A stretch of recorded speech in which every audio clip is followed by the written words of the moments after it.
ලංකාවේ 82 සිදු වුණු විප්ලවයක් ගැන ඕගොල්ලෝ අහලා තියෙනවා. කිසිම ආණ්ඩුවක් නොදැකපු ආචාර්ය රනිල් සේනානායකගේ කතාව ඕගොල්ලෝ අහලා තියෙනවා. අවුරුදු 40ක් වගේ කාලයක් යනවා. සාපරත් භූමියක්, ക്ഷേම භූමියක් බවට පත් වුණු හැටි ඕගොල්ලෝ අහලා තියෙනවා.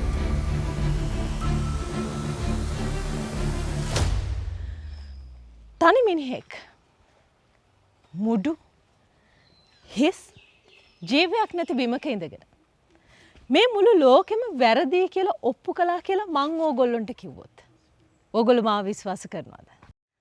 මේ වෙලිපොළ ලංකාවට හැංගිලා තිබුණු හැබැයි ලෝකේ විප්ලවයක් පටන් ගත්ත තැනක්. වෙලිපොළ ෆොරස්ට් එකට එන ඕනම කෙනෙක්ට දැනෙන පළවෙනි හැඟීම තමයි මේක ඕගොල්ලෝ මීට කලින් ගිහිල්ලා තියෙන ෆොරස්ට් වගේ නෙවෙයි. මේක වෙනස්ම පුදුමාකාර අත්දැකීමක්.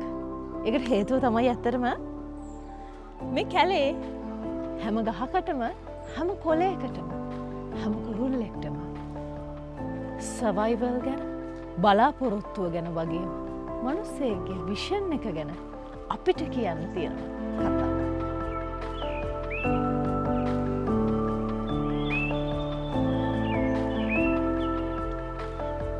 ඔගොල්ලෝ අහලා තියෙනවද සියවස් 2කට කලින් යටත් විජිත කාලේ සිද්ධ වුණු ඌවවෙල්ලස්ස සංහාරය ගැන? මම මේ අහන්නේ ඌවවෙල්ලස්ස කැරැල්ල ගැන නෙවෙයි. අපි හැමෝම ඌවවෙල්ලස්ස කැරැල්ල ගැන අහලා තියෙනවානේ. කැප්පිටිපොළ සිංහලෙන්ගේ ඉංග්‍රීසින්ගේ පැත්තේ ඉඳලා සිංහලයට මාරුණු විදිය ඔය කතාව අපි අහලා තියෙනවානේ. හැබැයි ඒ කතාව නෙවෙයි. ඌවවෙල්ලස්ස සංහාරය ගැන අහලා තියෙනවා. මිනිස්සු දහස් ගාණක් මැරුණු හැටි, මහා දාරගස් එක රැට දරට බැඳපු හැටි, මුළු උඩරට රාජධානියටම කණ්ඩ දුන්නු වෙල්ලස්ස මුඩු බිමක් වුණු කතාව. අපි ඒ කතාව පොඩ්ඩක් අහලා ඉමු. ඇත්තටම අපි දැන් මේ පැත්ත ඌව ප්‍රදේශය බැලුවාම රූස ගස් දකින්න හරි අමාරුයි. ඒක බැලුවාම සමහරු කියන්න පුළුවන් මෙතන සොයිල් වල ඒ ඝනත්වය අඩුයි රූස ගස් දරන්න නැතිකම ඒක හන්දා කියලා. ඒ වගේම තව හේතුවක් තියෙනවා. ඇත්තටම අපේ ඉතිහාසයේ ගොඩාක් හැංගිච්ච හැබැයි අපට ඉතාම දරුණු විදිහට බලපාපු විවිධ ක්‍රමවලින් බලපාපු ලොකු සංහාරයක් වුණා 1818 ඌවවෙල්ලස්ස කැරැල්ල වෙලාවේ. ඌවවෙල්ලස්ස වෙල් ලක්ෂයක් තිබුණු ඉතා සරුසාර භූමියක් යන අර්ථයෙන් තමයි මේ නමය දෙන්නේ. රොබර්ට් බ්‍රවුන්රින් ආණ්ඩුකාරවරයා තමන්ගේ ප්‍රථම නිල සංචාරය ඌවවෙල්ලස්ස ගියාට පස්සේ යටත් විජිත භාර මහලේකම්වරයාට වාර්තාවක් යවනවා. ඒ ලියුමේ සඳහන් වෙනවා වෙල්ලස්සට ගියපු මගේ ප්‍රථම නිල ගමනින් පස්සේ මම ඌවවෙල්ලස්ස දැක්කේ වනෝද්‍යානයක් විදියට. ලේකම්තුමනි, එහි සෑම ප්‍රදේශයකම ගොවිතැන් කරනවා. මුළු ප්‍රදේශය පළතුරු ගස්වලින් පිරීලා තිබුණා. මම විශ්වාස කරනවා ඌවවෙල්ලස්සෙන් නිපදවන වීවලින් මුළු රටම ස්වයංපෝෂිත කිරීමට විතරක් නෙවෙයි ඉන්දියාවටත් සහල් සපයන්න පුළුවන් කියලා. 1815 කන්ද උඩට කිවිසුමෙන් බ්‍රතාන්‍යයන් බලය ලබා ගත්තත් රජතුමාට ඉතාම පක්ෂපාතී ඌවවෙල්ලස්ස ජනතාව තමන්ගේ රදල ප්‍රධානීන්ගේ වරප්‍රසාද අහිමිවීම නිසා බ්‍රතාන්‍යයන් එක්ක විශාල කෝපයකින් හිටියේ. බදුල්ලි බ්‍රතාන්‍ය ඒජන්ත සිල්වෙස්ටර් ඩග්ලස් විල්සන් මරා දමන අරගලකරුවෝ ඌවේ බලය ලබා ගත්තා. මේක බ්‍රතාන්‍යයෝ දකින්නේ තමන්ට ගහපු කම්මුල් පාරක් විදියට. මේකෙන් උරණවන බ්‍රතාන්‍යයන්ගේ පිළිතුර ඉතාම ම්ලේච්ඡ සහ පිහිසුණු එකක් බවට පත් වෙනවා. ආණ්ඩුකාර රොබර්ට් බ්‍රවුන්රින් නියෝග කරනවා ඌවවෙල්ලස්සේ අවුරුදු 18ට වැඩි සියලුම පිරිමි මරා දමන්න.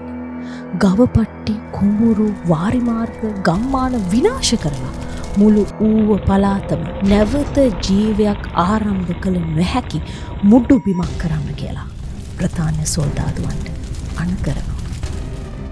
දහස් ගණන් ජනතාවගේ හිස ගසා දමනවා. හුස්ම ගන්න ජනතාව තව තවත් පිය ගන්නවා. ඌවවෙල්ලස්ස සංහාරය බ්‍රතාන්‍ය ම්ලේච්ඡත්වයේ සාක්ෂියක් වුණාද මිනිස්සු දහස් ගණනක් අමානුෂික විදියට ඝාතනය, වීම. ඉතිහාසය ලියන්නා නොදැක්කා සිටීම නම් ඉතාම පුදුම සහගතයි. කෙසේ නමුත් 1815 ආරම්භ වුණ මේ අරගලේ මේ කැරැල්ලෙන් පසු සිදුවුණු වන විනාශයෙන් පස්සේ සිදුවුණු ජන සංහාරයෙන් පස්සේ බොහෝ දෙනෙක් විශ්වාස කරා මේ ക്ഷേම භූමිය සදාකල් මුඩු බිමක් ලෙසම තියවියන්නේ. එසේ බලාපොරොත්තු මුඩු බිමක් ලෙස සදාකල් තියවීමේ විශ්වාස කර භූමිය අවුරුදු ගණනාවකට පස්සේ ඔබ මේ මහා රෝස්සගස්සේ නිලට නිලේ මහා සරුසාරට මේ දකින්නේ. මේ ඉන්නේ ආචාර්ය රනිල් සේනනායක. දැන් ඔහුට වයස අවුරුදු 85ක්. එක්සත් ජනපදයේ කැලිෆෝනියා විශ්වවිද්‍යාලයෙන් පද්ධති පරිසර විද්‍යාව එහෙමත් නැත්නම් සිස්ටම් ඉකෝලොජි පිළිබඳව උසස් උපාධියක් ලබා ගන්න ඔහු 1980 දශකයේ වෙනකොට මහා වන සංහාරයකට ලක් වෙලා තිබුණු භූමියක් ජෛව විවිධත්වයෙන් සපිරුණු ඇනලොග් ෆොරස්ට් එකක් බවට පරිවර්තනය කරනවා අවුරුදු 40ක් වගේ කාලයක් ඇතුළත. Earth Restoration ව්‍යාපෘතියේ සභාපති විදියට රටවල් ගණනාවක තිරසාර වනාන්තරීකරණ භාවිතයන් ප්‍රවර්ධනය කරමින් ඉන්න ආචාර්ය රනිල් සේනානායක තමයි ඇනලොග් ෆොරස්ට්‍රි කියන මොඩල් එක ලෝකෙට අලුතෙන්ම හඳුන්වා දුන්නේ. මම දැන් පිටරටෙන් ලංකාවට එනකොට මං ආවේ පරිසර පද්ධතිය සම්බන්ධව මහාචාර්ය කෙනෙක් හැටියටයි. එහෙම ලංකාවට එනකොට මං පරිසර පද්ධතිය ගැන මේ රටේ බලනකොට ඒක දියුණු කිරීමේ අවස්ථාවක් මට පෙනෙන්න තිබුණේ නැහැ. ඒ කියන්නේ මම අමාත්‍යාංශයට බැඳුණා. මහාවැලි අමාත්‍යාංශයට ඒ බැඳිච්ච කාලෙත් ආණ්ඩුවෙන් කැලෑ නෙමෙයි මෙතන ආපහු හැදුවේ එක වර්ගයක ශාක. ඒ කාලෙදි මේ ජෛව විවිධත්වය කියන අදහස එච්චර ප්‍රසිද්ධ වෙලා තිබුණ නැත. ඒ කාලේ බැලුවේ දැව. කැලෑවකින් අපිට ලැබෙන්නේ මොකක්ද? දැව. ඒක දිහා පමණයි බැලුවේ. ඒතර මං මේක දැකලා හිටන් කිව්වා මේකෙන් රටට අපේ අනාගතයට ප්‍රයෝජනයක් වෙන්නේ නැත. අපි වෙන දෙයක් කරන්න යුතුයි කියලා. එතකොට තමයි මේ සටන පටන් ගත්තේ ආන්පත් එක්ක. ඒ මං කියපු ඒ ප්‍රශ්නවලට එතුමාලාට උත්තරයක් දෙන්න බැරි නිසා මං හිතුවා එහෙනම් මමවත් ඉදිරිපත් වෙලා මගේ දැනුමත් එක්ක යම් දෙයක් කරලා හිටන් පරීක්ෂණයක් කළා උදාහරණයක් කරලා හිටන් පෙන්වන්න යුතුයි කියලා එහෙමයි මෙතන මේ පටන් ගත්තේ.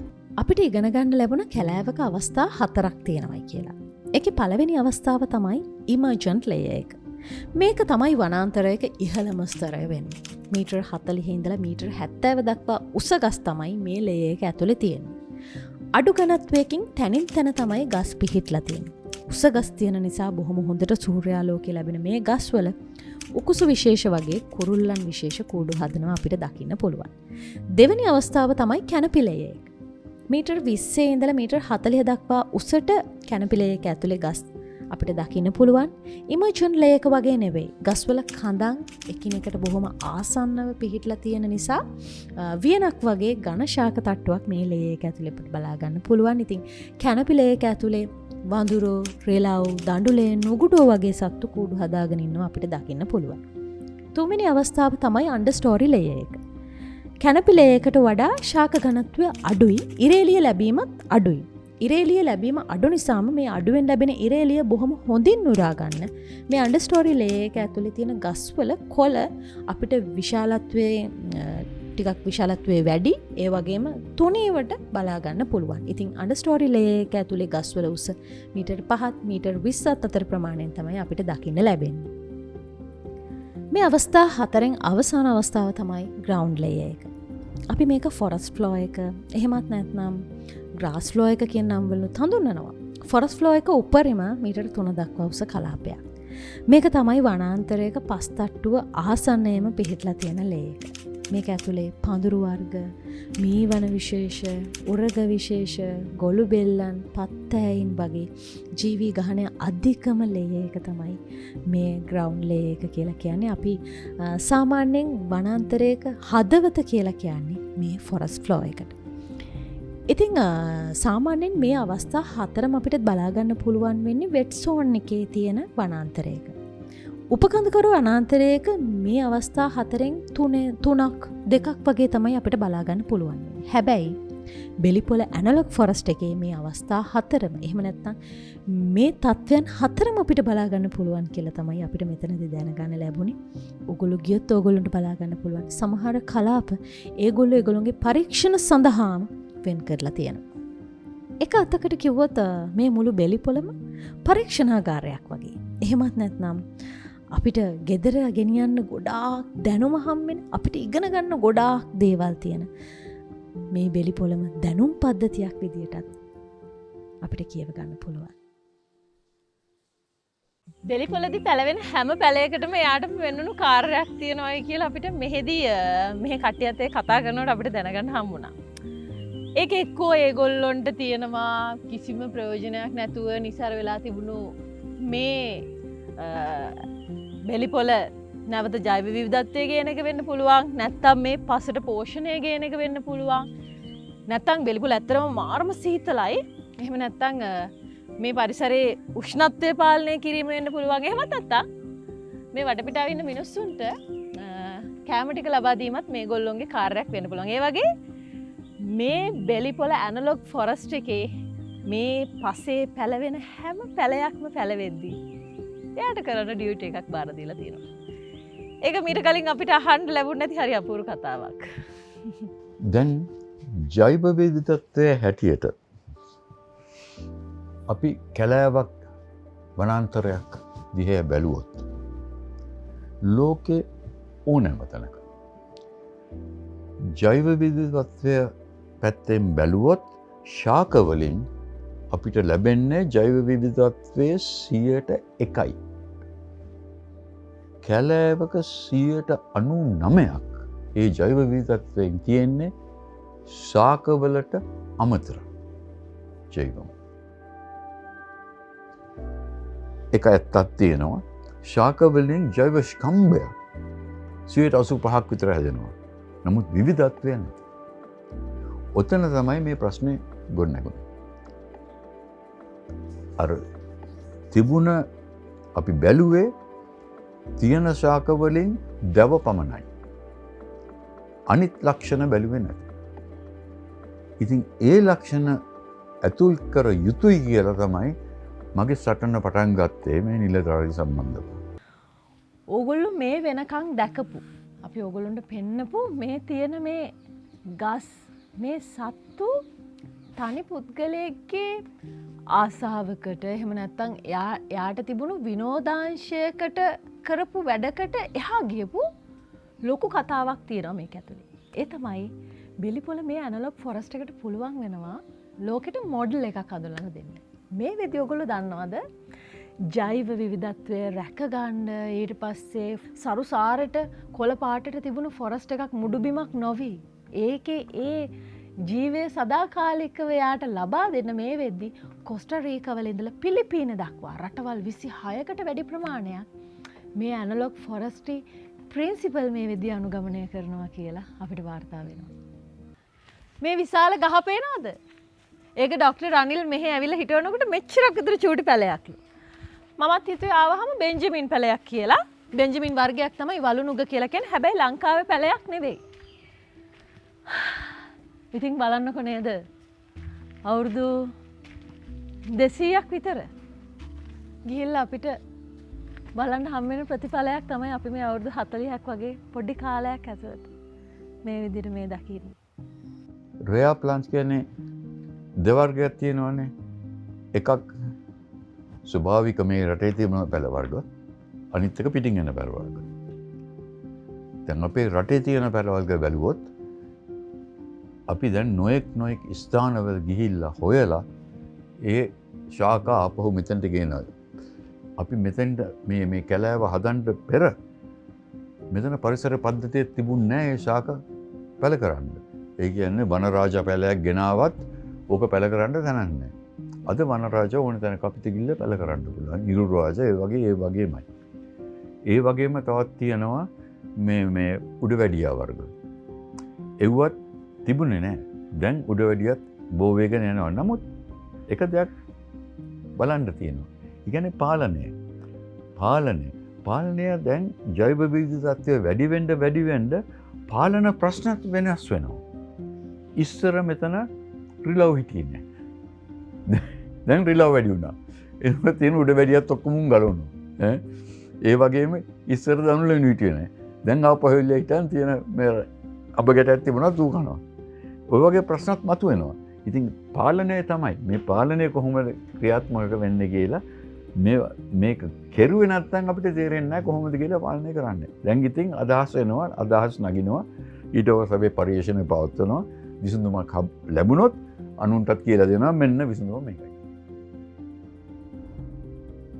අපි ආවේ මිරහවත්තේ ඉඳලා. හැබැයි බණ්ඩාරවෙල පාස් කරගෙන ආවේ බණ්ඩාරවෙල ඉඳලා මෙතනට කිලෝමීටර් 10ක් තියෙනවා කියලා කිව්වා.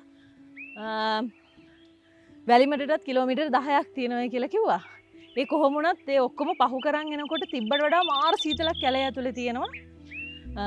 ඩොක්ටර් අනිල්ගෙන් එක ඇහුවාම ඩොක්ටර් කිව්ව එකක් තමයි එළියට වඩා බෙලිපොළ ෆොරස්ට් එක ඇතුළට ආවහම එළියේ තියෙන උෂ්ණත්වයට වඩා සෙල්සියස් අංශක 4කින් උෂ්ණත්වය පහළ ගිහිල්ලා හරි සීතලක් ඇඟට දැනෙනවයි කියලා මේ ඉතින් එකක් කියාගෙන යන්න වුණා මේ වැස්සට නවතින්න තැනක් හොයාගන්න ගමන් කූඩල්ලන්ගෙන් බේරෙන්නත් එපා ඒ අස්ති මේක පර්යේෂණ ආයතනයක්. ඒ පර්යේෂණ ආයතනයක් තුළ හරියට අපි දත්තයක් ඉදිරිපත් කිරීමේදී ඉතාම වැදගත් වෙන්නේ මේ සෙක්ටර් වයිස් මොනවාද වෙන්නේ. එතකොට ඩීටේල් පෙන්න ගන්න අපිට ලේසි. මේක මුලින්ම හොඳට තිබ්බ පරිසර පද්ධතියක් කියලා ආදේශකයක් තමයි හොඳට තිබ්බ දියාගල් වල ලුක් එක තියෙන ඒවා දැන් නැහැ. ඒ තියෙන මේ ඉෂුස් වලට ලොකු ප්‍රශ්න වලට කෙලින් පිළිතුරක් දෙන්න පුළුවන් තැනක් තමයි මේ බෙලිපොළ ආබරිටම් කියන්නේ. වැස්සකුත් එනවා. මෙයාගේ නම ජබුට්ටි කාබා. මෙයාත් ලංකාවේ ගහක් නෙවෙයි කියලා අපිට කිව්වා බ්‍රසීලෙන් ගෙනාපු ගහක් කියලා තමයි කිව්වේ. මේ ඊයස්සේ හරි අපූර්ව කතාවක් තියෙනවා ඕගොල්ලන්ට කියන්න. දැන් මේ වෙද්දි අපි සෑහෙන ප්‍රමාණයක ඇවිදලා ඊට පස්සේ මේකේ මේ එක සීමාවකට පවා අපි ගියා. ඒ ගිහිලා ඊට පස්සේ ඩොක්ටර් අනිල් එක්ක කතා කරා, මෙහි රිසර්ච් කරන අයත් එක්ක කතා කරා, අපිට ජීවත් වෙන කීප දෙනෙක් එක්ක කතා කරා. ඉතින් මේ වගේ මෙහෙම කතා කරගෙන යද්දී ආපු කතාවක් තමයි ඕගොල්ලෝ විශ්වාස කරයිද දන්නේ නැහැ. මේ ගස් බලා ගන්න මේ ගමේ මිනිස්සුන්ට දීලා තියෙනවලු. හැබැයි නිකන් නෙවෙයි. ගහ බලා ගන්නවට, ගහ මොනිටර් කරනවට, ඊට පස්සේ ගහ ආරක්ෂා කරනවට ඒගොල්ලොන්ට යම්කිසි මුදලකුත් දෙනවයි කියලා කිව්වා. ඒක කරන්න ඇත්තට මේක කරලා ඒගොල්ලෝ නිකන් ඉන්නේ නැහැ දැන්. බෙලිපොළ ඇනලොග් ෆොරස්ට් එක හදලා මේක හදලා මම විතරක් හිටියාම ඇති කියන එකෙන් එහාට ගිහිල්ලා ඒගොල්ලෝ හරි අපූර්ව වැඩක් කරනවා. ඒ තමයි ඒගොල්ලෝ මේ ගමේ ජීවත් වෙන මිනිස්සුන්ට මේ වනාන්තරේ මේ වගේ ඇනලොග් ෆොරස්ට් ඒගොල්ලොන්ට පුංචි ඒවා හදාගන්න මේ එකෝසිස්ටම් එක කොපි කරන්න. එහෙම නැත්නම් මේ එකෝසිස්ටම් එක මිමික් කරන්න ඒගොල්ලොන්ට දැනුම දෙනවා, ඒගොල්ලොන්ට පුහුණුව දෙනවා. අපිට හම්බුණා දැන් කලින් මැප් එක අපිට මේ පැහැදිලි කරපු ලලිත් මේ වගේම මේ ළඟ ජීවත් වෙන කෙනෙක්. එයා මෙහි ට්‍රේන් වෙනවා. ඊට පස්සේ කොහොම හරි දැන් මේ වෙද්දි එයාට වෙනම එයා ඔය ප්ලාන්ට් බිස්නස් එකකුත් මේ වෙද්දි කරනවා කියලා තමයි අපිත් එක්ක කිව්වේ. ඊට අමතරව තව අපිට ගොවි මහත්තයෙක් හම්බුණා. එතුමා කියන විදිහටත් මේ වෙද්දි එයා මේ බෙලිපොළ මේ ඇනලොග් ෆොරස්ට් එක ඇතුලේ මෙතනින් ඉගෙනගෙන මෙතනින් ලබාගත්ත දැනුමෙන් මේ වෙද්දි කොළඹට, ගාල්ලට, මාතරට වගේම පිටරට එක්ස්පෝර්ට් කරන්නත් ප්ලාන්ට් හදනවලු. ඉතින් ඒක හරි අපූර්ව අත්දැකීමක්. වගේම මීට කලින් අපිට අහන්න ලැබුණේ නැති දෙයක්. තනියම නැතුව එයාත් එක්කම එයා තව මේ අවට ජීවත් වෙන අයට බලාපොරොත්තු දෙනවා මේකේ කොටස්කාරයෙක් වෙන්න. ඒක හරි අපූර්ව සංකල්පයක් මම හිතන්නේ. We are now in the world's first analog forest. That means a forest built by a man, Dr. Anil Selnayaka. මේ සුරේන්දි සිල්වා. ඔහු තමයි බෙලිපොල ඇනලොග් ෆොරස්ට් ව්‍යාපෘතියේ විදායක අධ්‍යක්ෂක විදියට කටයුතු කරන්නේ. Here it is, although the whole world knows about it, very few people in Sri Lanka knows about it. So what you can do is come in here, if you're just passing by, come and take the experience for a day, where you walk around the forest, which is about a 2-hour trek, and you learn about the birds and the bees and how it all happened. Or very soon we are starting oxygen tourism, where you can come here, breathe 100% pure oxygen, enjoy we have some nice rooms, right? We have some amazing food, and just spend about 2-3 days and just totally relax. That's another thing. Besides that, we are starting I'm commencing the Belipola trails. Trail 1 is within the premises. Trail 2, 3 and 4 is in this area, which has a lot of history and a lot of biodiversity differences. And also the Belipola history trail, tracing the path of the British when they started from Velimada and moved down to Diyatalavala through Belipola. Belipola by itself has a lot of history. So we can walk along that path and see what happened at that time. So I invite you to come experience Belipola. We haven't really approached any of the entities with this particular level of development, but over the last many decades, Earth Restoration ව්‍යාපෘතියේ නිර්මාතෘ දෙජාන්ට තියෙනවා බයෝකරන්සි ගැන අපිට කියන්න කතාවක්. there have been attempts through the establishment of this system of silviculture, forestry, analog forestry, to approach institutions to administer through this process. The interest has taken its time, but in this context where earth restoration and these contracts for biocurrency and other benefits to farmers, I think we are ready to speak to the institutions and the government agencies about its benefits, because the time has come where it's very real. And we've done a lot of background work that would have otherwise cost the country a lot of effort and resources. So based on this foundation, I think it's a good time to approach and discuss what happens in the future.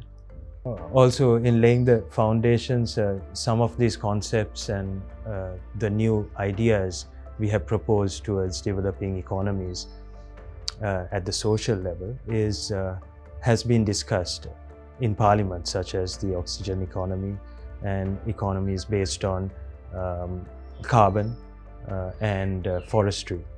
So these are aspects that have been spoken and gazetted in the Hansard, and these are things that should be addressed by the current institutions governing us.